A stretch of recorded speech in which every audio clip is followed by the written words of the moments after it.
السلام عليكم ورحمة الله. وقال النبي صلى الله عليه وسلم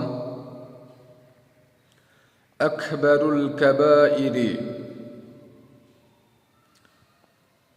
বড় কবিরা গুনাহ চারটি। রাসূল সাল্লাল্লাহু আলাইহি ওয়াসাল্লাম বলেছেন বড় কবিরা গুনাহ চারটি। তার মধ্যে এক নম্বর হচ্ছে আল ইশরাকু বিল্লাহি, আল্লাহ সুবহানাহু ওয়া তাআলার সাথে শিরিক করা। দুই নম্বরটি হচ্ছে ওয়া কতলুন নাফসি, অন্যায়ভাবে কাউকে হত্যা করা। আর মুসলিমকে অন্যায়ভাবে হত্যা করা সবচেয়ে বড় গুনাহ।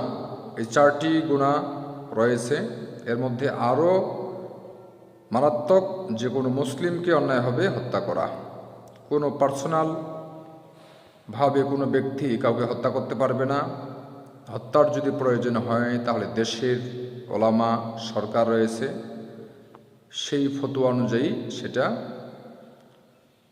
কার্যকরী বাস্তবায়ন হবে ইনশাআল্লাহ। তিন নম্বরটি হচ্ছে ওয়াউকুকুল ওয়ালিদাইনি, পিতামাতার অবাধ্য হওয়া। সাবধান, যেই মাতার গর্ভে এসেছি, যেই পিতা অনেক কষ্ট করে লালন পালন করেছে আমাদেরকে, পিতামাতা, তাদের অবাধ্য হওয়া নিষেধ। কোরআন হাদিসে অনেক জায়গাতে কঠিনভাবে নিষেধ এসেছে। চার নম্বরটি হচ্ছে ওয়াকাউলুজ জুরি, মিথ্যা কথা বলা। অপর বর্ণনায় আছে মিথ্যা সাক্ষী প্রদান করা, সাক্ষী দেওয়া। মুত্তাফাকুন, বুখারী মুসলিম, হাদিস নাম্বার 88। সম্মানিত দর্শক, তাহলে আকবারুল কাবাইরি, এই চারটি বড় কবিরা গুনাহ থেকে আমাদেরকে বাঁচতে হবে। এক নম্বরটি হচ্ছে আল ইশরাকু বিল্লাহি, আল্লাহ সুবহানাহু ওয়া তাআলার সাথে শিরিক করা। শিরিক কাকে বলে এই ব্যাপারে আমরা আলোচনা করেছি, আপনারা বিস্তারিত জেনে নেবেন। এবং অন্যায়ভাবে কাউকে হত্যা করা যাবে না।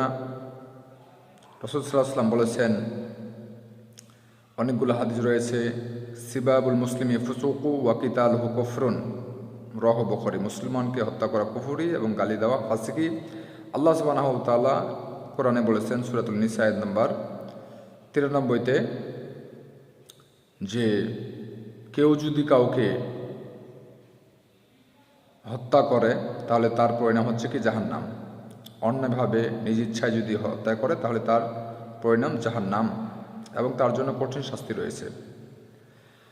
আল্লাহ সুবহানাহু ওয়া তাআলা সেখানে জানিয়ে দিয়েছেন যে